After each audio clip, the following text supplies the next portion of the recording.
ones or these ones? Saw an episode of Intervention. And I know I'm fine. Illinois, Mr. Robert Bobby McNeely. He is going to join us tonight. Hi everyone, welcome to the show. My name is Elaine Zhang, and today I am here with Eli Seal, documentary filmmaker. I need more. Welcome to The Only Way is Linda. Today I have a really special guest here.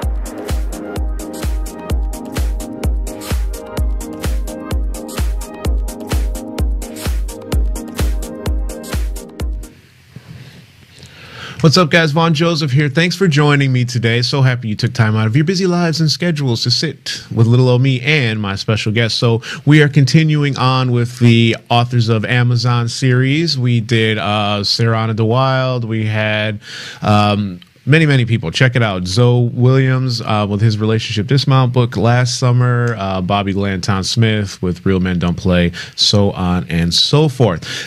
So today we've got somebody a little different. We did have an erotic author on before, but this is supernatural erotic as I understand it, so maybe it's a little bit something different, and she's here to explain it for us all today. Please welcome Miss BSM Stoneking to the show. Young lady, how are you today? Good. How about yourself? Oh, I'm doing fabulous. I'm doing fabulous. Thanks for asking. So, explain supernatural erotica to the uninformed masses, or at least myself, anyway. So supernatural erotica, we get to involve the vampire bites, you know, make you climax with your orgasm, and werewolves, how, you know, they connect with somebody else and they get pack mates and stuff like that. So I put in vampires and werewolves and shapeshifters, and then put an erotic twist on it with their, you know, supernatural abilities. Very cool. So how did something like this come to fruition? Because obviously, well, I guess it's not obvious, but most of us are very sexually oriented in nature, so I can see how the sexual side of things might be of interest to most people. But the supernatural, shapeshifters and things like that, how do those come together, and how did that come together for you, I guess? Because I look at you and I don't think that you would be into shapeshifters and things like that. You seem like a nice, wholesome Midwestern girl, and you're into some what might be considered alternative type things.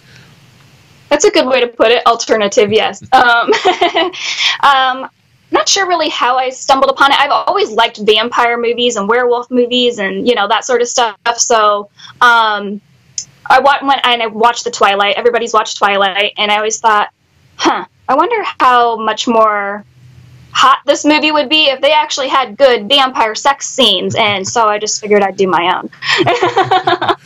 Perfect. That makes absolute perfect sense. So I get that. So I'm not going to ask any stock questions because I absolutely hate those. And I'm looking over the notes that I have here in front of me, which were sent over by your people.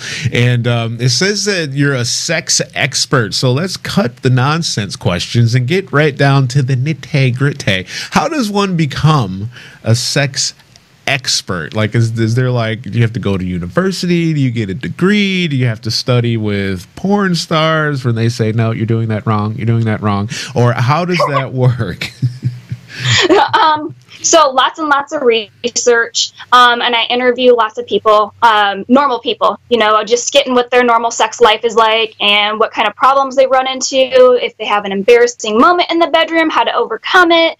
I've also talked to other sex experts and gotten information from them, but a lot of it is research and interviewing other people who are really open about talking about their sex life. That's awesome.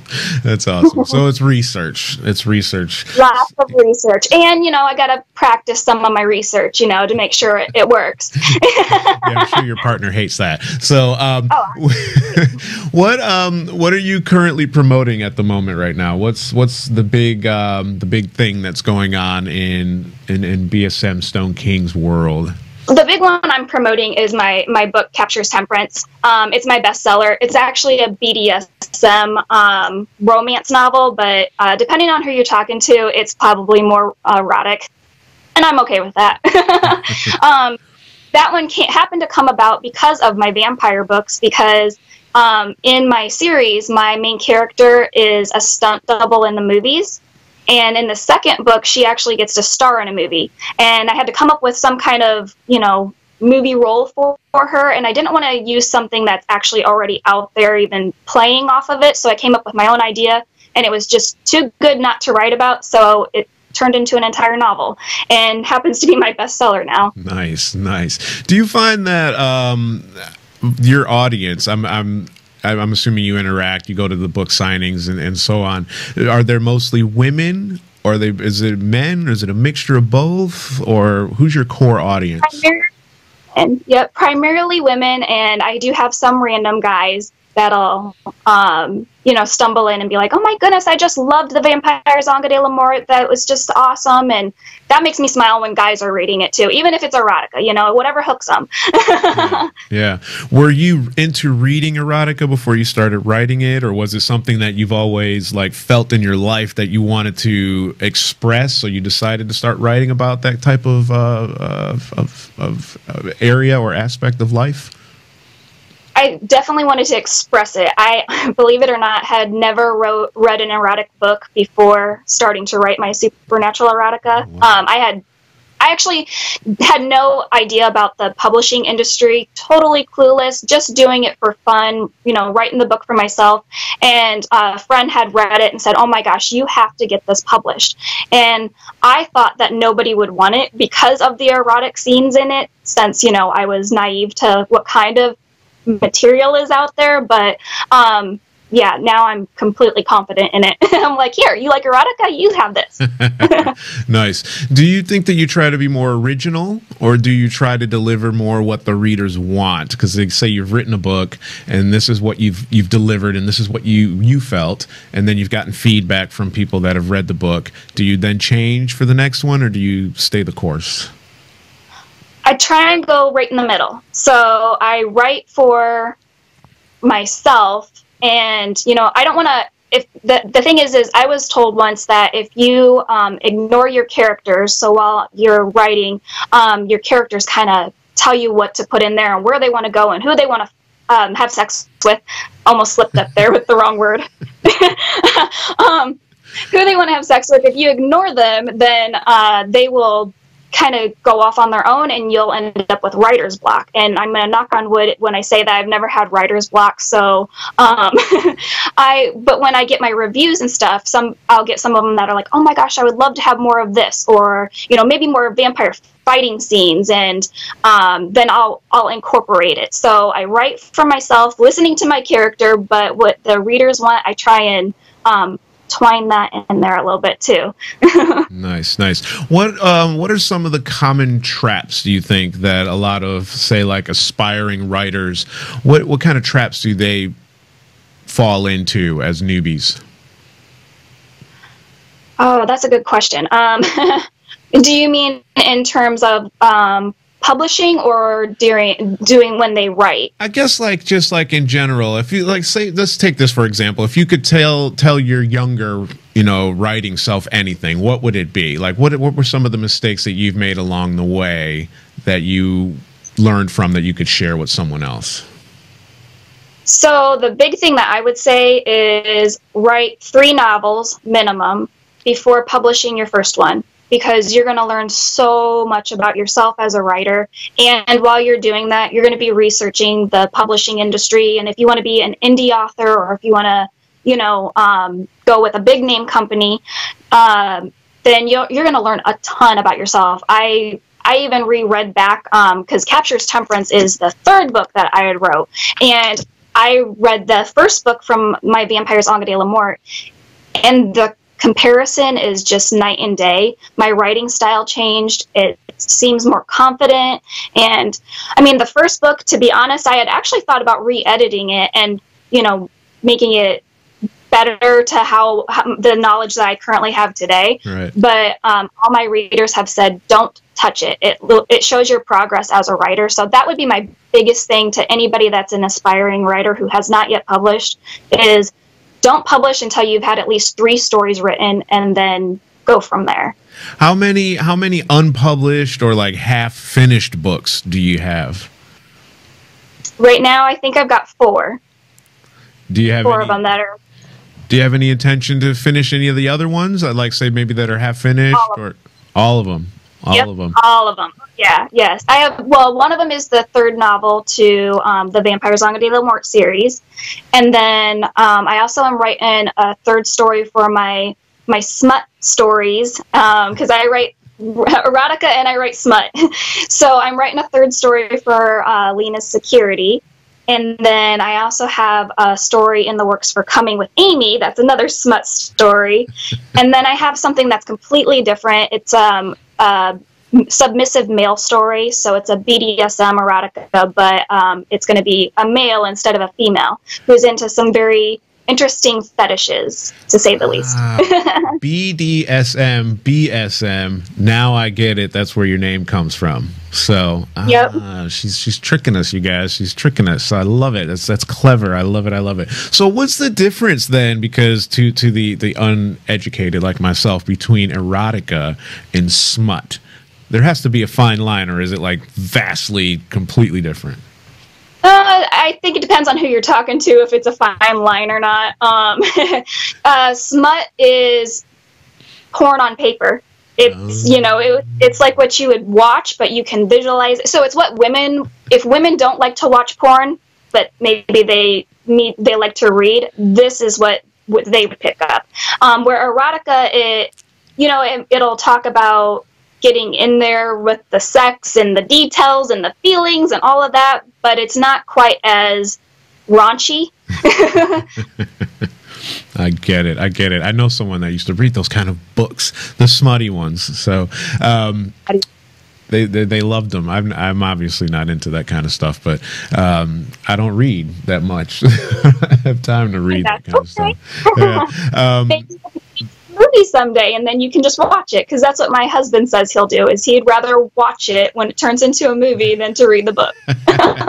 One of those rare occasions where the movie might actually be a little bit better than the book. So it depends on the person and what they like, I guess. So do you read your book reviews, and like if you're on Amazon and people have read and written a review, or maybe like somebody from a magazine or a newspaper has read and written a review, do you read those, and how do you feel about those?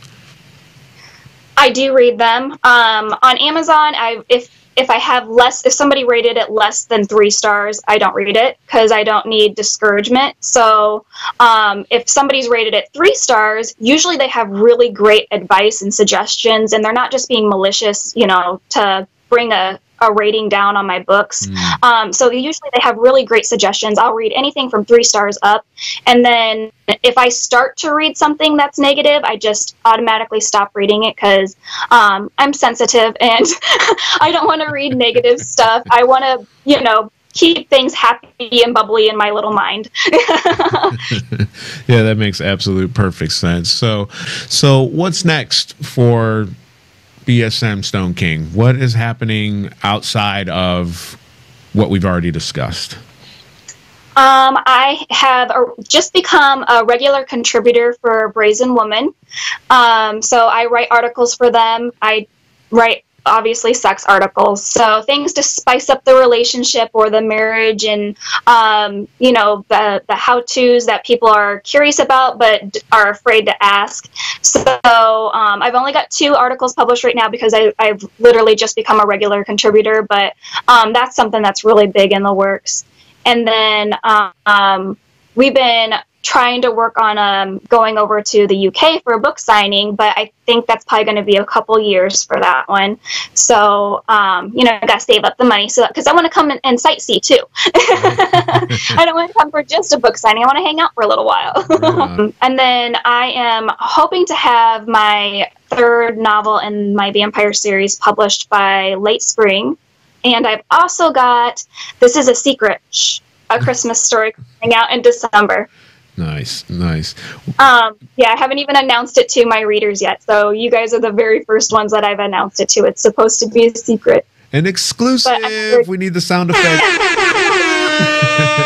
There you go.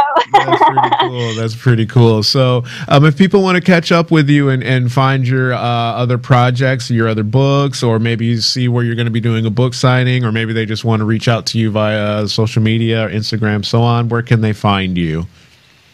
Facebook's always the best one to find me at. So, and you can message me on there. I have a page, BSM Stoneking, and then you could always add me as a friend too. So I'm under author BSM Stoneking, if you want to add me as a friend. And then, of course, I've got a page for my vampire books. And I happen to have a giveaway going on there right now, but I'm going to announce the winner on Halloween. You know, got to be in the vampire Halloween spirit.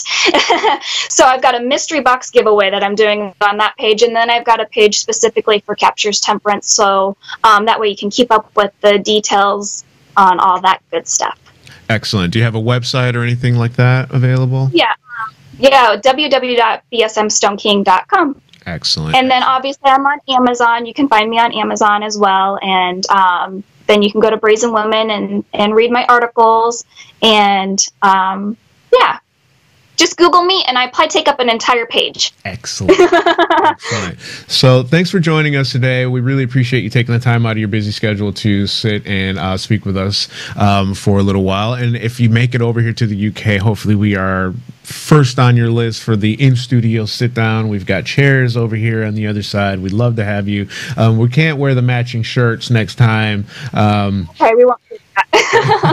We can actually. Let's go for something a bit more obvious, like red and white stripes or something. Then we can just look like we work at like the Vampire Foot Locker or something like that. I was thinking we look like Where's Waldo. I saw a girl in London like that a few days ago. I was coming out of the studio. I was doing some voiceover for a film, and she's standing on the corner, and she was standing there looking lost, and she had the red and white stripes. She had on a red hat, and I was so tempted to take a picture, but I had to respect her boundaries. So have a happy Halloween. Thank you so much for coming on. We look so forward to speaking with you again in the very near future, and thank you so much for taking the time to sit with us. Have a great weekend.